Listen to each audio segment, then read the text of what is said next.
Greg Foley is our resident moderator, and he is the past chair of the coalition. I don't know what we would do without him.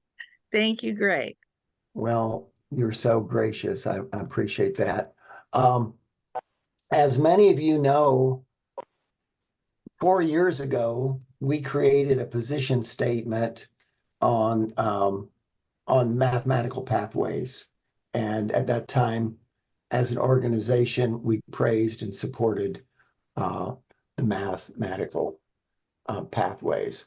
So today, we're going to be looking back and looking forward on mathematical pathways.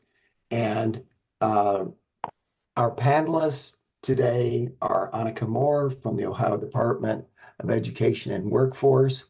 I'm not sure we gave you an official welcome, but you've been to some of our meetings over the years. And welcome back, Steve, from the Summit Education Service Center, and Lee Wayand from Columbus State Community College. Welcome, and we'll be hearing from these folks in just a minute. I'm going to have a few introductory remarks.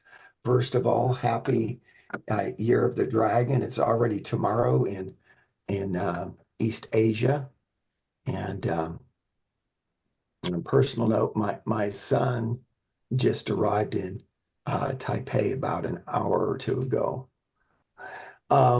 Norms for the session, as before, please mute your microphone until discussion time, unless you're one of the presenters. Use chat to greet us all and tell us your location, if you like, and say a few things in chat. And use the chat questions, answers, and comments, and we'll have discussion at the end. And be respectful, assume positive intent, and seek clarification of language and ideas as needed. So our agenda for the panel, I'll be giving a quick introduction. We're going to try to stick to this time to allow plenty of time for discussion. We've got an enormous amount of slides, so I need to keep moving here. So get ready to hop on board your pathway to success. Quantitative reasoning is essential today. And quantitative literacy is maybe a relatively new form of literacy, along with scientific literacy and other forms of literacy is as important as reading and writing. And so I'm giving an overview.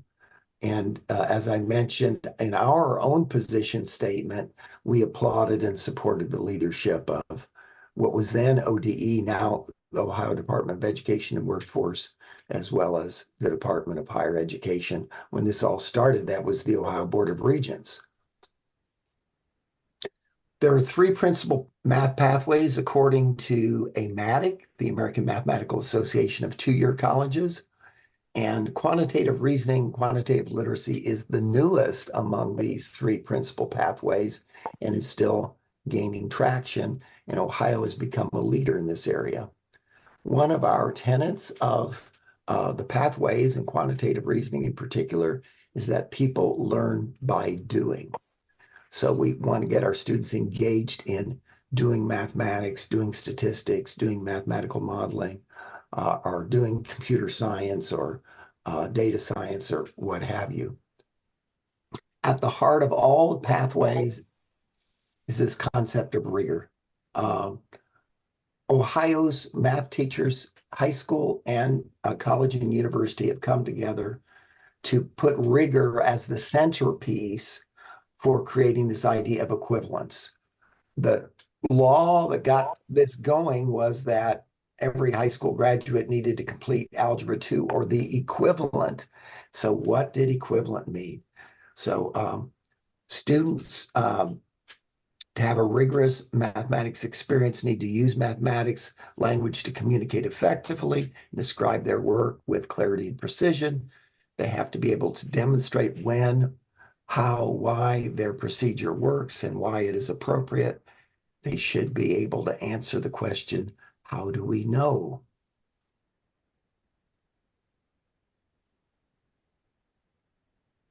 Here's an unusual map that some of you've seen before. European countries with U.S. states listed. The U.S. state with the highest percentage of population of ancestry from various countries. So, for instance, Spain, the U.S. state with the highest percentage of ancestry from Spain is in Mexico. So this is a visual presentation of quantitative information, and we are faced with many of these, as well as data in paragraph form and table form and all sorts of other forms. This work really goes back to 2007, and here today are Peggy Costin and Jim Wright and Joanne Leitzel, and I think part of the original work was Sigrid Wagner, and maybe Jamie Kotz, who's involved in the current work at Columbus State. But program models were developed 14 years, let's see, more than 14 years ago, 17 years ago. They got this started. I ran some professional development, developed a textbook with Tom Butts, Dan Showalter, and Steve Phelps, and it gained some traction across the state. There was a higher education summit in 2013, which led to a report in 2014, and a committee chaired by Joanne Leitzel. And then the MMR planning started in the 17-18 school year. And look how quantitative reasoning has grown from 250 students roughly to over 10,000 at the university and college level, and from 100 to 12,000 at the school level. The focus is on thinking, inquiry, and communication. Focus is not so much on topics and specific techniques, but more on thinking and reasoning. And that's consistent with the idea of rigor. These are the competencies that students are learning in the MMR and QR courses. And our research has found that critical thinking is at the heart of this work, where students connect context with concepts, and that these competencies and collaboration supports this critical thinking and this student-centered work. Here's an example of a data set. Actually comes from an Ohio history book appendix. We can learn a lot about Ohio by seeing how cities have changed in population over time, and look at the population trends. Why did people move to certain cities? Why did Akron from 1900 to 1920 almost quintuple in size?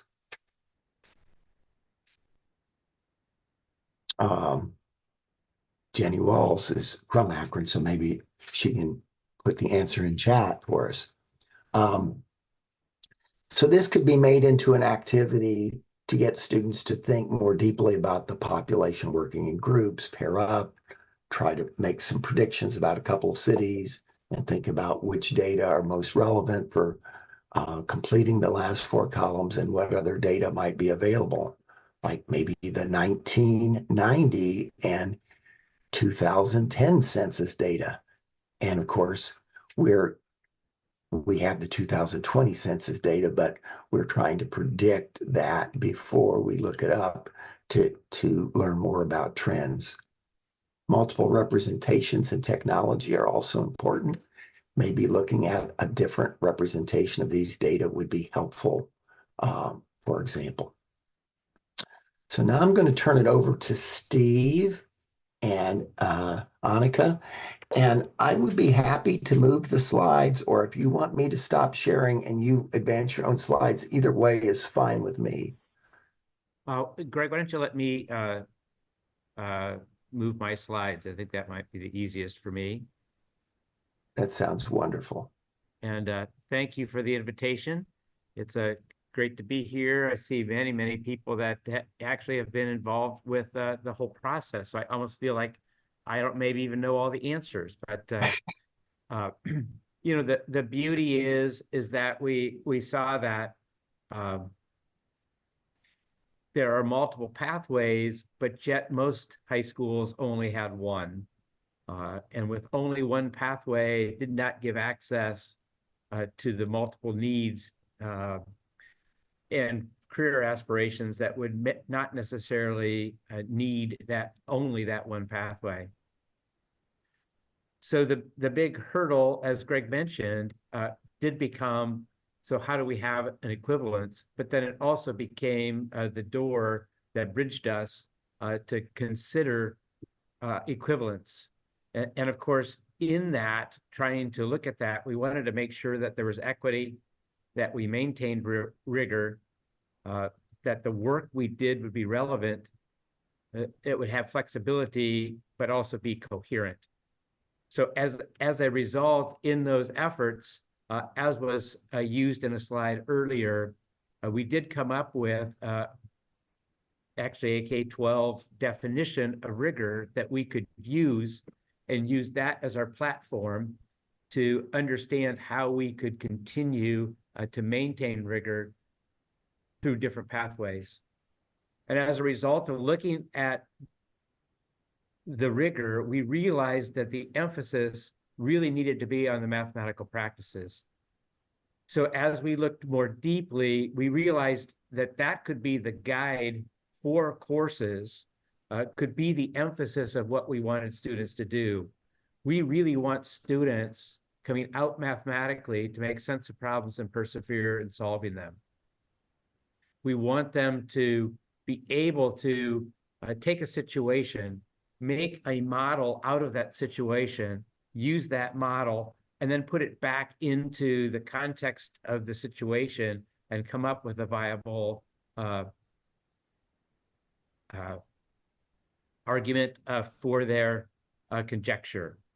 So we're using models. The structures of mathematics allow us to do that. So how do we help teachers? So the way that we help teachers is to use, based on the principles to action, the effective mathematics teaching practices.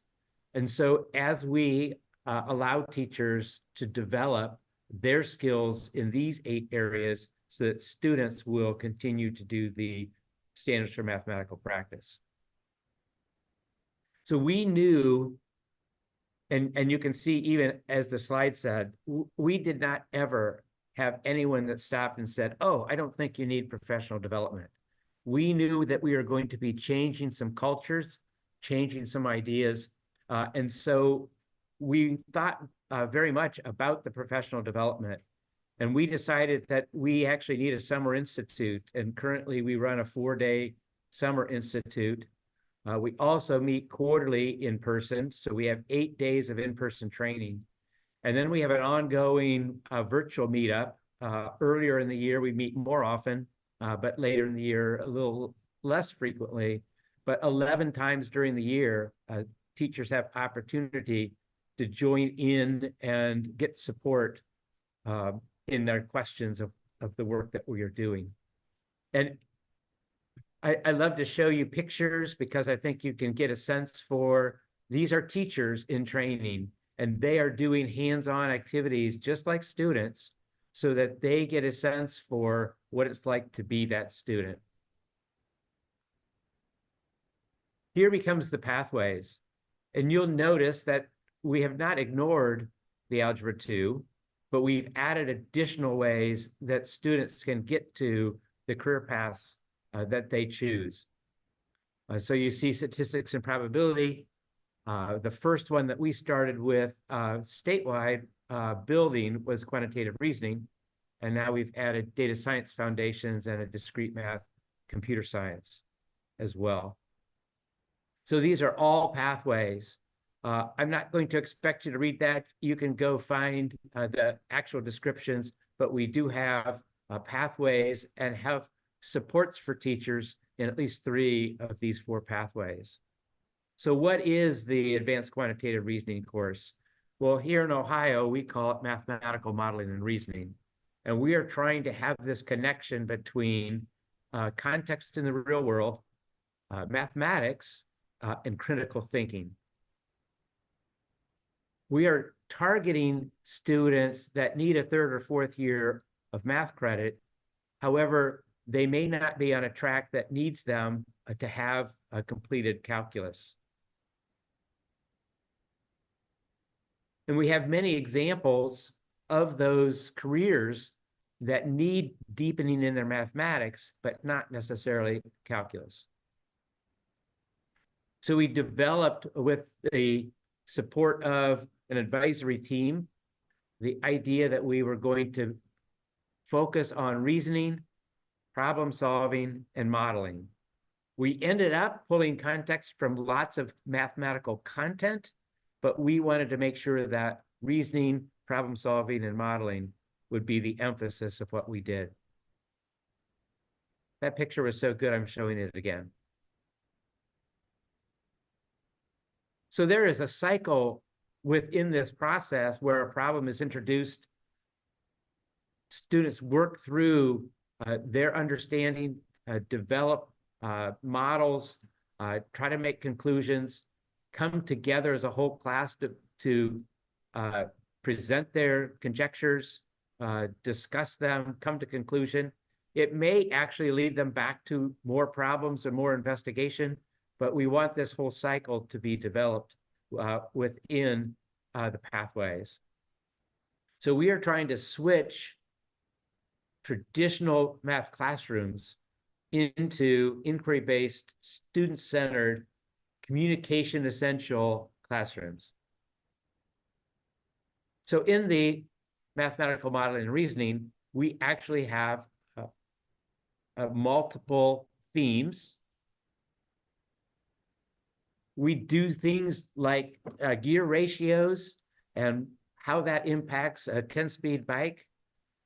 We have them create catapults and try to get consistency in the catapult, taking data measurements and determining at the end, where would I need to put the target in order for my catapult to be center on that. We've looked at the claim of Oreo cookies. Are they really double stuffed when they claim to be double stuffed? We investigate that. In our geometry unit, we do things like designing mini golf holes. We look at the normal distribution by actually counting the number of pops of popcorn. We do carnival games and figure out probabilities. Many contextual things making sense of the work that students are doing. However, to get started with this, we have to realize that students also need to learn how to change their thought process and their mindset. So we've actually put together a series of activities that help students change from the, I'm just going to sit here and my teacher's going to tell me everything, to, oh, I'm going to actually involve myself and use my knowledge. So you can see we are currently in phase 4, and Greg did a great job of kind of talking through that background. And then we started the development in the spring of 2018, and now are actually taking applications or have applications for phase 5. So I also wanted to just pause at this point, because the MMR class is further along. We do have some research findings that we have found. The Discovery Center at the University of Miami conducted research, and what they found was that our students improved from the pre-post quantitative literacy assessment. They actually had greater gains than the Algebra 2 control group that they were compared with. They started lower, but made greater gains. We also realized that on their AccuPlacer score, they had much greater gains. And I'm going to tell you that I don't know the difference between a 1.89 points compared to a 0.82 points, but the people from College Board were amazed at that number. So we had more MMR students move from a lower tier on the AccuPlacer to higher than the movement of Algebra 2 students. So this gives you a rough idea of the number of teachers and districts and students that have been involved in our first 5 years of the project. I put the 63, and I would imagine that Annika and Brian probably already have updated numbers for that 63 coming to join us next year. You kind of get a picture. We are all across the state. I'm not 100% sure we have every star on that, but you can see that we are not just limited into one area. We also, because of that need, have brought on a team of regional facilitators that support the work. So they will do regional trainings. When we mentioned the 8 days of in-person, each of these people are involved with conducting that training that is centralized. We develop it together and then each present the same material. So we've also added data science foundations, and it is a blend of quantitative reasoning, statistics, and computer science. They do a lot of statistical work and also then supported by technology in their development and reasoning and analysis.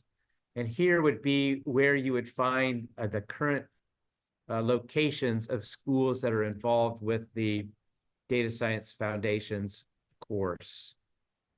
We've also added another pathway, discrete math and computer science, which actually has more computer science than the technology used in the Data Science Foundations.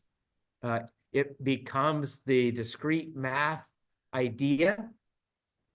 They like to look at the mathematics behind games and probability and cryptology, recursion, and they study those areas and develop programming that allows them to investigate. And here would be a quick map of the locations of the discrete math computer science locations. We know that it is not just curriculum that we can provide. We also need to provide the pedagogy that changes the interactions in a classroom. So with that, Greg, I will stop sharing and send it back over to you. So here's where we're at. We established first the quilts at Ohio University in Columbus State. We had our first summer professional development last summer, and we have the weekly quilt meetings, the monthly statewide seminars, and then we recruit more institutions, and then we repeat that cycle for 3 years. And here's where we're at and where we're headed. We've got 8 institutions involved so far.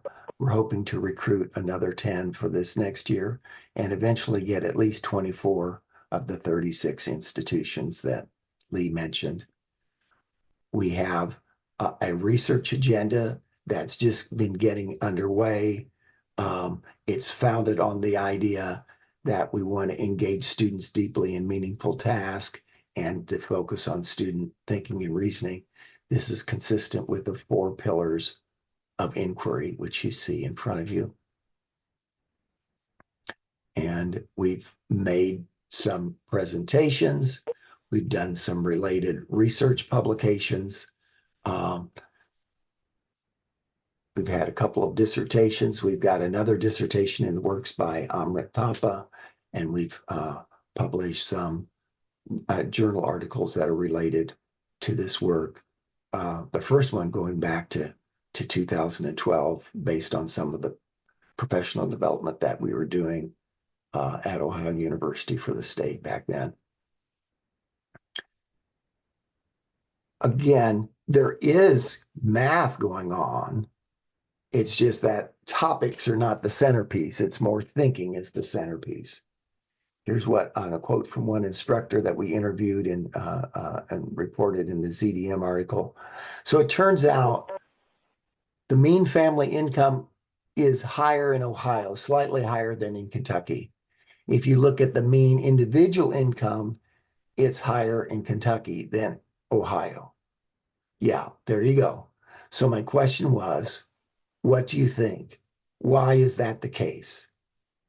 I think the students had a hard time explaining.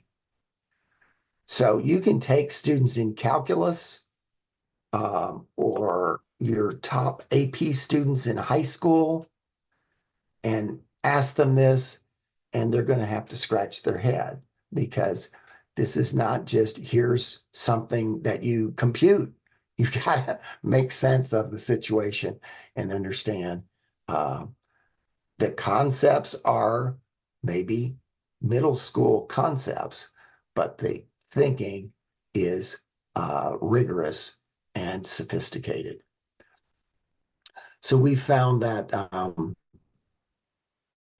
this course can develop quantitative skills, and in particular ones that help you become a critical citizen, engage students in meaningful tasks, and the least important of the 5 C's is the content, the communication, the connections, the context, the collaboration, critical thinking, the competencies are what this course is about.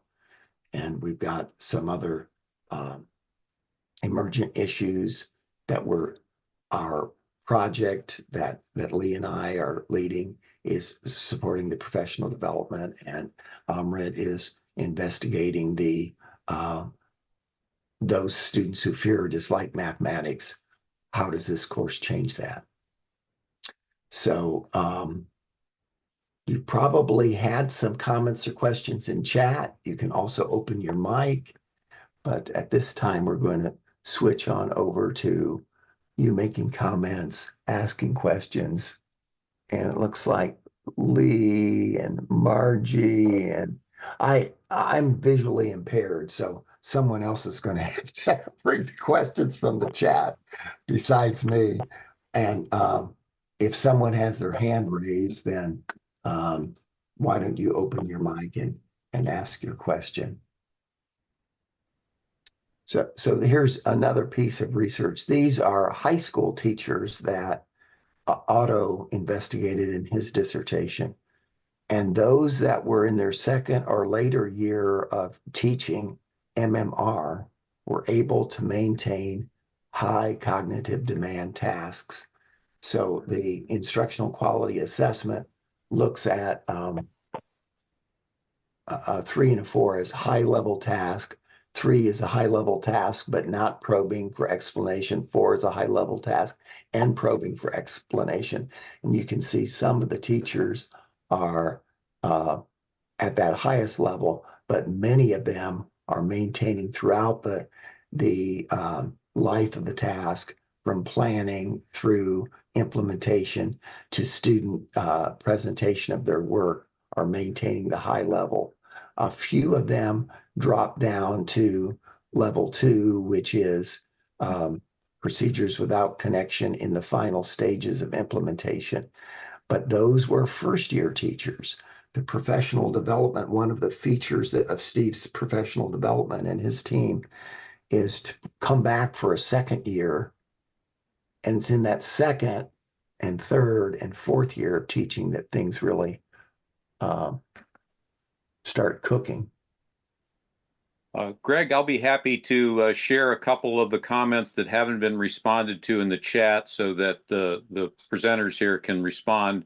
One that's just popped up here is, can students switch from this pathway to another or vice versa during their high school program? The easy answer to that is yes. each school would have their own mechanism to do that. But we want to make sure that they are prepared to do multiple things.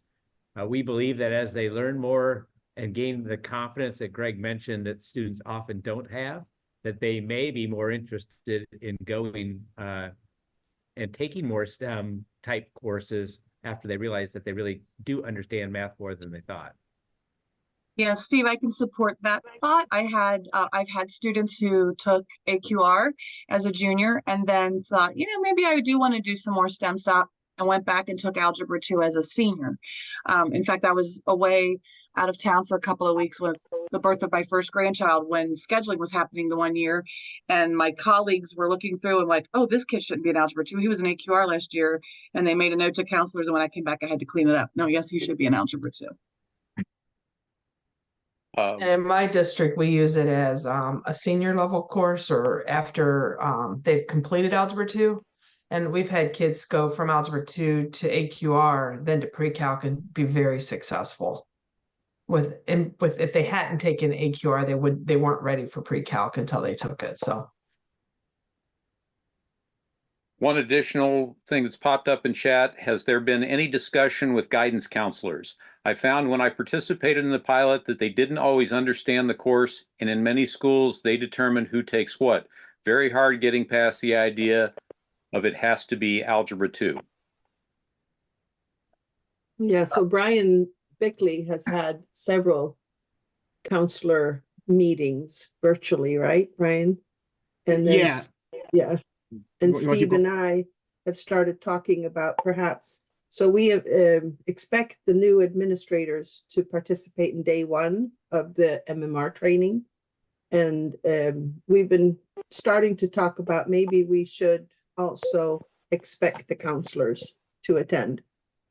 Do you want to talk more about the counselor meetings, Brian? Yeah, so there's a professional organization, Ohio School Counselor Association, or OSCA, because we love our acronyms all over education.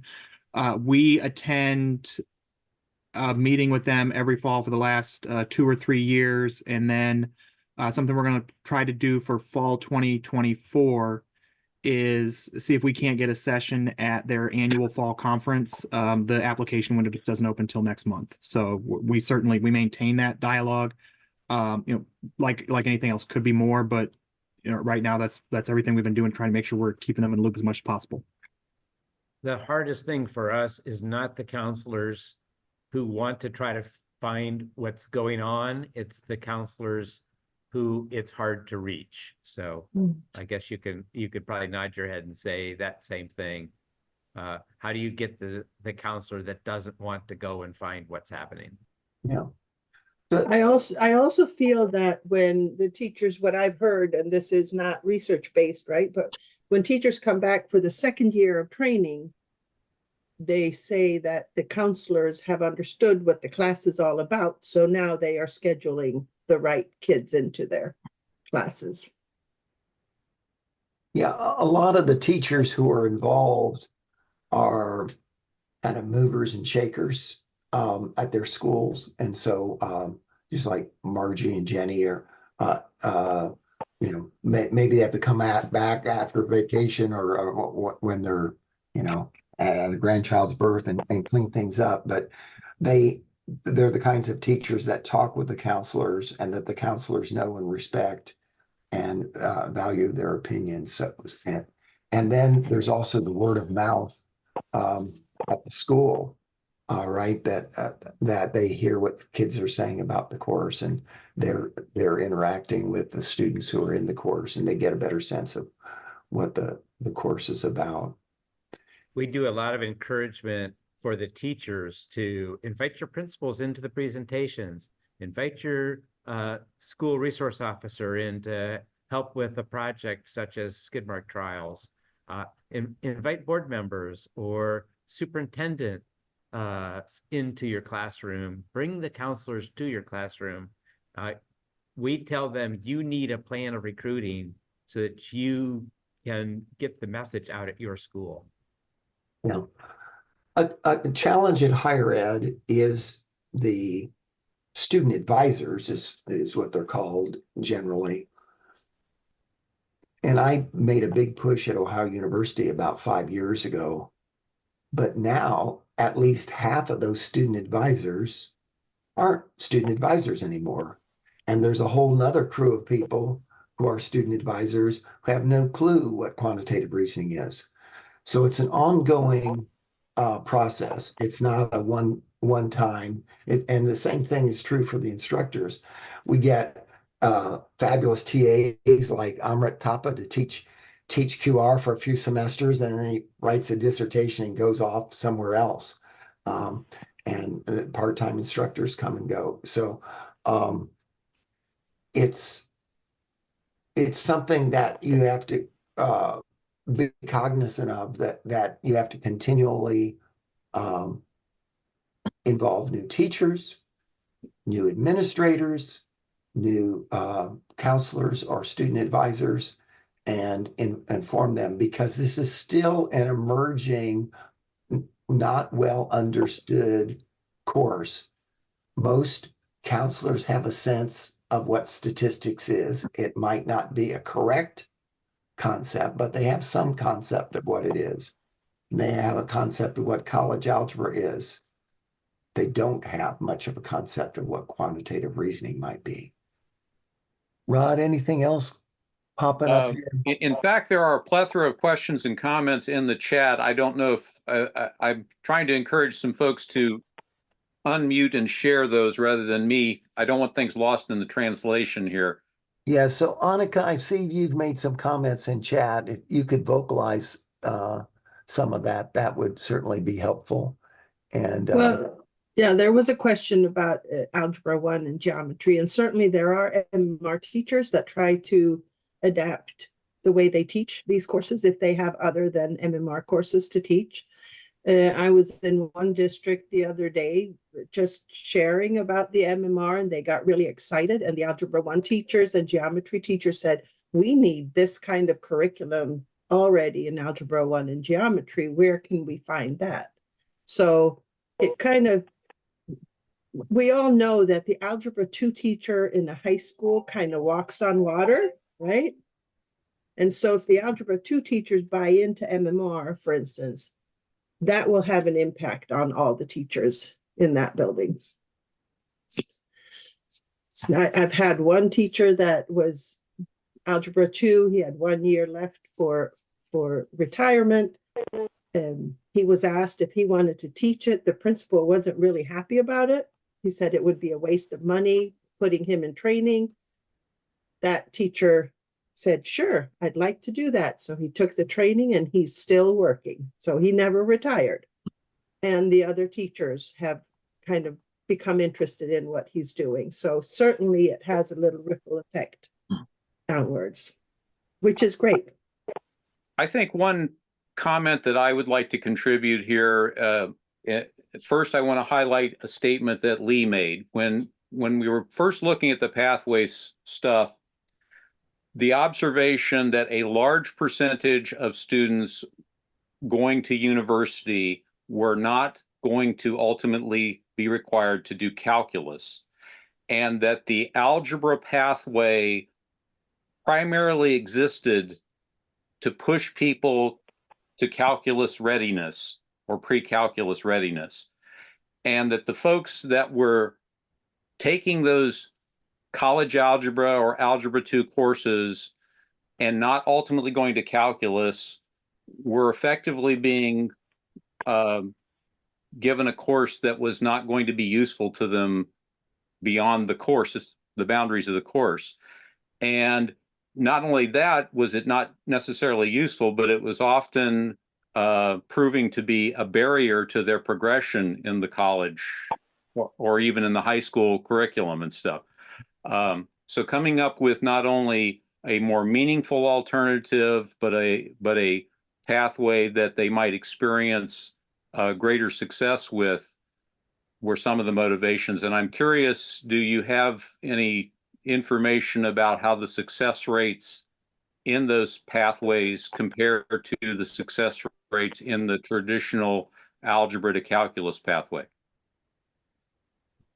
Well, the success rates in the traditional pathway are horrendous, so anything else is going to be good. um, One of our problems at higher ed, anyways, is collecting data from all the institutions because they don't have time or an inclination to do such a thing. So the data we do get is very positive. That if we talk to individual schools about what they're thinking happening individually at their individual schools, they will report that it is very good, working very well at their place. I can say, at least for Columbus State, what a difference it makes to have something useful to say about mathematics to students and have them engage in it rather than trying to get around it and over it and through it. So at Ohio University, we tracked it real carefully pre-COVID, and the success rate was like night and day compared to college algebra, which is when we wrote to NSF, they said, why the heck are you comparing it with college algebra? College algebra is serving a different purpose, different students. But the reality in most colleges is college algebra is the default general ed math course. And what we're advocating for is changing quantitative reasoning to being the default math course. So it's a bona fide, legitimate comparison. Let me add to that. It's much QR is lots of A's, B's, and C's, far fewer DFs and W's. The OT36, when they created the learning outcomes for QR, the official statement is we want that to be the default mathematics course, general education mathematics course for undecided students when they get to college. We don't want college algebra to be that choice anymore. 9 years later, college algebra is still the default course. It's the culture of changing this culture. If you were thinking this was going to be easy, you're way off base. If you think this is going to be hard, you're way off base. If you think this is going to be incredibly difficult, you're way off base. Get to it's going to be impossible, and now you're starting to get the feel. Yeah, but with that said, what has happened in Ohio is miraculous because of all of the obstacles that exist, many of which we've identified in the conversation today. Despite all that, look at the growth. We've got over 10,000 students in high school, 12,000 and counting, probably about 12,000 this year at the college level. There are some more that aren't identified because some institutions have not gotten a Transfer 36 course approved, so they are not included in the count. So we have some, I know at least a couple of universities that have significant QR teaching going on that don't have Transfer 36 approval. Cleveland State and Ohio State both teach a lot of QR, but they're not being counted because they don't have Transfer 36 approval. But there's also been starting to level out that the institutions like that are being counted, this is not taking. The three biggest QR institutions are Eastern Gateway Community College, University of Cincinnati, and Cincinnati Tech. Those three institutions account for half of all QR enrollments in Ohio. So if we got other institutions to get on the ball and actually direct students into this course, getting faculty to teach the course, overcoming these obstacles, we could probably have 10 times the current enrollment. We'd be talking about 100,000 students a year taking QR at the college or university level. And that's really what I'm working towards. So we've got the professional development part of this project, but there's other aspects that we need to work on to really get the full scale up at the college and university level. And I think we could have 100,000 high school students taking this kind of mathematics as well. So Brad has posted a question about finances. And Brad, you know, in a relationship, finance discussions are the hardest ones to have. But anyway, so this year the ESSER funds are running out, so we can't fund the training and the cost for all these regional facilitators that do the training. So this year, for the coming year, 24-25, together with the Ohio ESC Association, OESCA, it has been decided that each new building that comes to any of the pathway trainings pays $2,000 for 2 years of training. So even if we have a current building, if they add a teacher, there's no extra cost for the teacher. But if it's a new building within the district, they pay $2,000. If they want to add MMR and data science, they pay $4,000 to a new building, right? And if they want to add discrete math, it's another $2,000. And on that, districts seem to be pretty okay with that cost. We can't hear you, Brad. You're muted. Unmuted. $2,000 is small change for the districts, right? I mean, it's, you know, a very small fraction of one teacher's salary, right? So I'm not surprised that the districts aren't balking at that.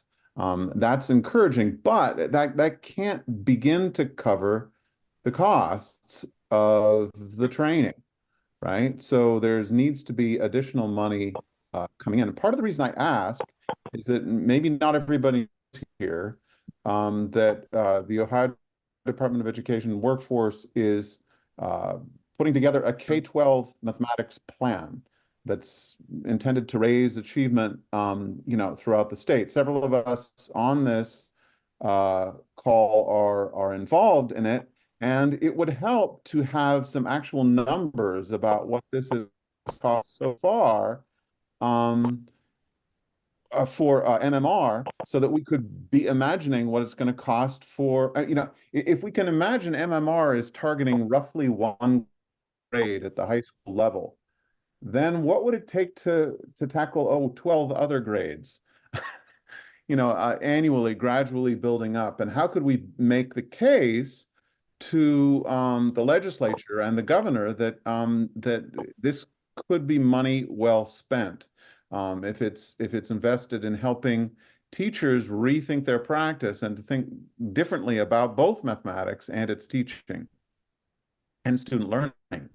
That's a great note on which to end this discussion, and that we I can want some continue answers.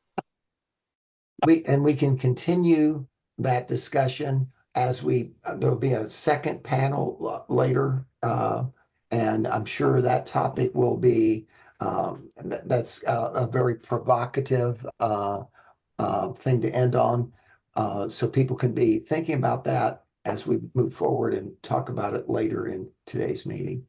Thank you so much for engaging in this conversation. Thank you all for your great participation. We're going to take a very short break.